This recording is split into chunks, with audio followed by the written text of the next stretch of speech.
સુરતમાં એક સાથે 800 રત્ન કલાકારોનું જાણે ઢીમ દાળી દેવાનું હોય એ પ્રકારના કારસ્તાનનો કિસ્સો સામે આવ્યો છે, જે કિસ્સાએ આરોગ્ય વિભાગ અને પ્રશાસનને દોડતું કરી દીધું છે। સુરતની એક પેઢીમાં પીવાના પાણીમાં કુલર પાસેથી એક નાનું પાવડરનું પેકેટ મળ્યું અને એક સાથે 800 લોકોના જીવ અદ્ધર થઈ ગયા। શું છે સમગ્ર મામલો, વિગતે વાત કરીએ આ અહેવાલમાં। વૈષ્ણવજન તો તેને કહીએ જે પીડ પરાઈ જાનાને રે। સુરતમાં અનબ જેમ્સ નામની એક હીરાની પેઢીમાં કામ કરતા 118 રત્ન કલાકારો એક સાથે ઝેરની અસર થતાં પોલીસ, આરોગ્ય વિભાગ અને મહાનગરપાલિકા પ્રશાસન દોડતું થઈ ગયું છે। બુધવારે સવારે હીરાની આ પેઢીમાં એક શિફ્ટમાં 800 જેટલા રત્ન કલાકારો કામ કરી રહ્યા હતા, ત્યારે અચાનક કોઈએ પીવાના પાણીના કુલરમાં સેલ્ફોસ નામનો ઝેરી પાવડર ભેળવી દીધો હતો। જ્યારે આ પેઢીના એક કર્મચારીએ પાણી પીધું અને પાણીનો સ્વાદ થોડો અલગ અને ઝેરી લાગ્યો। ત્યારબાદ આ કર્મચારીએ આ અંગે કંપનીના માલિકને જાણ કરી હતી। ત્યારે શું કહી રહ્યા છે આ કર્મચારી, સાંભળી લો। મારું નામ નટવરભાઈ છે। અમે બધા નામ જેમના બેવી છીએ તે સવારમાં બધાએ પાણી પીધું એટલે વાસ આવવા મળી, એટલે શેઠને વાત કરી કે આમાં વાસ આવે છે પાણીમાં। તે તપાસ કરી તો અંદર પાણીમાં દવા હતી, એટલે અમુક કારીગરને ચક્કર ને એવું આવવા મળ્યું હતું, પેટમાં લોસા વળતા હતા। પછી તાત્કાલિક શેઠે બધાને દવાખાને એડમિટ કરી દીધા। અત્યારે બધાને સારું છે, કોઈને કોઈ તકલીફ છે નહીં અત્યારે। 50થી ઉપર માણસો હતા બધા અમારે। સ્ટાર્ટિંગમાં અમુક માથું દુખતું હતું ને એવું થતું હતું, કોઈ ચક્કર માથું દુખતું ને પેટમાં લોસા વળતા ને એવું થતું હતું, પણ હવે તરત એડમિટ થઈ જાય ત્યારે બધું સારું છે, કોઈને કંઈ તકલીફ છે નહીં અત્યારે। અમને સવારે 10 વાગ્યા તો ખબર પડી, પછી બપોરે એડમિટ થયા હતા અમે। આમ તો આ સેલ્ફસ પાવડરનો ઉપયોગ અનાજમાં જીવજંતુ ન થાય તે માટે કરવામાં આવે છે, પરંતુ હવે સેલ્ફસ પાવડરનો ઉપયોગ જાણે એક સાથે અનેક લોકોના ઢીમ ઢાળવાના નક્કી કર્યું હોય તેમ પીવાના પાણીના કુલરમાં આ પાવડર નાખી દેવામાં આવ્યો। પાણી પીનારા 118 રત્ન કલાકારોને ઝેરી પાવડરની અસર થતાં હોસ્પિટલમાં ખસેડવામાં આવ્યા હતા અને આ રત્ન કલાકારોની સારવાર માટે કિરણ અને ડાયમંડ હોસ્પિટલમાં ખસેડવામાં આવ્યા હતા, જેમાં 2 રત્ન કલાકારોની હાલત ગંભીર હોવાને સારવારને આઈસીયુમાં કરવામાં આવી રહી છે, જ્યાં તેમની સારવાર ચાલી રહી છે। ત્યારે આ મામલે હોસ્પિટલના ડોક્ટરનું એક નિવેદન સામે આવ્યું છે। ઓકે સર, કેટલા જણા ટોટલ પેશન્ટ અને શું ઘટના? મારું નામ ડૉક્ટર મેહુલ પાંચાલ છે। હું કિરણ હોસ્પિટલમાં એઝ અ મેડિકલ ડાયરેક્ટર તરીકે સેવા બજાવું છું। આજે સવારે લગભગ 12:30 વાગે અમને એક ડાયમંડ ફેક્ટરીમાંથી ફોન આવ્યો હતો કે ત્યાં આગળ લગભગ 120 જેટલા દર્દીઓ છે કે જે લોકોએ પ્રદૂષિત પાણી પીધું છે, કે જેનામાં એક વોટર ટેન્કની અંદર ઝેરીલી દવાથી પ્રદૂષિત થયા હોય એવું પ્રારંભિક વસ્તુમાં જણાવ્યું છે। એ 120 દર્દીઓમાંથી લગભગ 104 દર્દી અમારી કિરણ હોસ્પિટલમાં આવ્યા છે। આ બધા જ દર્દીઓને અમે તાત્કાલિક એપ્રોપ્રિએટલી સારવાર આપી છે। બધા દર્દીઓ અત્યારે આઉટ ઓફ ડેન્જર છે। 104 દર્દીમાંથી 102 દર્દી એ વોર્ડમાં એડમિટ છે અને 2 દર્દીઓ છે કે જેમના નામ છે રવિ કિરણ પ્રજાપતિ 30 યર મેલ અને જયદીપભાઈ બારિયા 22 યર્સ મેલ, જે લોકો આઈસીયુ હેડમાં સારવાર લે છે। તમને શું જાણ કરવામાં આવી હતી કે આ લોકોને શું થયું છે ને કેવી રીતે? અમને જાણ એવી રીતે કરવામાં આવ્યું હતું કે આ લોકોએ કન્ટામિનેટેડ વોટર્સ એટલે કે પ્રદૂષિત પાણી પીધું છે અને જેની અંદર કોઈક અજાણ્યા વ્યક્તિએ એમની જે વોટર ટેન્ક છે એની અંદર ટેબ્લેટ્સ એટલે કે જે ઝેરીલી દવા કે જે આપણે સામાન્ય રીતે સેલ્ફોસ કહીએ છીએ અને અનાજમાં મૂકવાની ટીકડી કહીએ છીએ, એ ટીકડીઓને સંક્રમિત કરેલી છે। સુરતના કાપોદ્રામાં આ ઘટના સામે આવ્યા બાદ મહાનગરપાલિકા આરોગ્ય વિભાગની ટીમ પણ ઘટના સ્થળે દોડી આવી હતી। તો મેયર દક્ષેશમા અને કમિશનર શાલિની અગ્રવાલ અને શિક્ષણ મંત્રી પ્રફુલ પાનસરિયા કિરણ હોસ્પિટલ ખાતે દોડી આવ્યા હતા અને સારવાર ચાલી રહેલા રત્ન કલાકારોની મુલાકાત લીધી હતી અને આ મામલે પ્રફુલ પાનસરિયાએ પ્રતિક્રિયા પણ આપી હતી।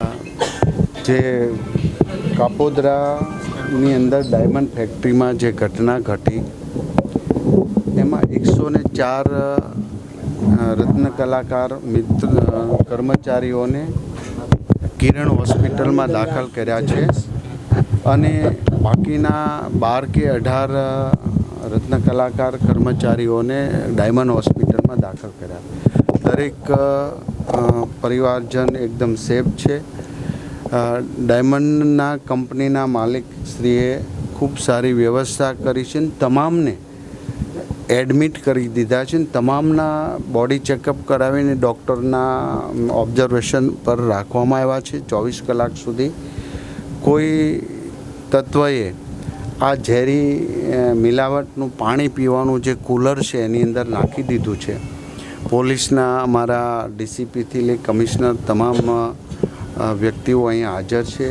આખી ડૉક્ટરની ટીમ, સમાજના અગ્રણી મથુરભાઈથી લઈ અમારા સુરત શહેરના મેયર, તમામ લોકો એક પણ રત્ન કલાકારને કોઈ પણ જાતની કોઈ તકલીફ ન પડે એ હેતુસર ફેક્ટરીના માલિક પોતે અહીંયા છે અને આખી રાત અહીંયા રહેવાના છે. અને આદરણીય મુખ્યમંત્રી શ્રી સાહેબ સાથે પણ વાત થઈ. એમણે પણ મને રૂબરૂ હોસ્પિટલ પર જઈ અને શું પરિસ્થિતિ છે બધું જ જાણ કરી. કોઈને તકલીફ ન પડે અને તમામ પ્રકારની સારી સારવાર મળે એ હેતુસર આજે તમામ રત્ન કલાકાર કર્મચારી પરિવારને હું રૂબરૂ મળ્યો છું. દરેકનું સ્વાસ્થ્ય સારું છે. આપણે ઈશ્વરનો પાડ માનીએ કે આવી માનવ સર્જિત વિકૃતતાની ઘટનાની અંદર એક પણ રત્ન કલાકાર કર્મચારીને કોઈ પણ પ્રકારનો પ્રોબ્લેમ આવ્યો નથી. એ ઈશ્વરનો આપણે પાડ માનીએ છીએ.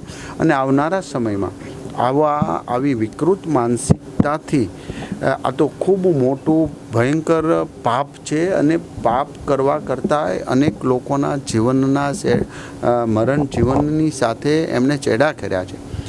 આવા કોઈ પણ હશે, મારા પોલીસ મિત્ર તમામ પ્રકારે તમામ એંગલથી એમની તપાસ કરી રહ્યા છે. પહેલી પ્રાયોરિટી આપણી એ છે કે એક પણ રત્ન કલાકાર આપણા કર્મચારીને કોઈ પણ પ્રકારનો તકલીફ ન પડે.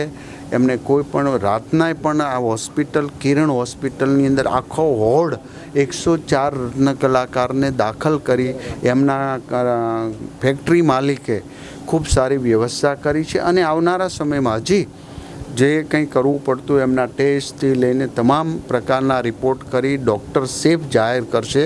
પછી જ હોસ્પિટલથી આ રત્ન કલાકાર કર્મચારીને રજા આપવામાં આવશે. પરંતુ આ એક દુઃખદ ઘટના છે અને સુખદ એટલા માટે હું કહી રહ્યો છું કે એક પણ રત્ન કલાકારને કોઈ પણ પ્રકારનો પ્રોબ્લેમ થયો નથી. એ સુખદ આપણા માટે. દુઃખદ ઘટના એ છે કે આવી વિકૃત માનસિકતા ધરાવનારા લોકો પણ આ સમાજની અંદર રાક્ષસી વૃત્તિ કરનારા લોકો છે. એ બક્ષવામાં નહીં આવે અને પોલીસ એની રીતે કામગીરી કરી રહી છે. તમામ રત્ન કલાકારની બંને ડૉક્ટરો છે જે આખી નાઇટ અહીંયા ડ્યુટી નિભાવવાના છે અને એ અહીંયા જ છે.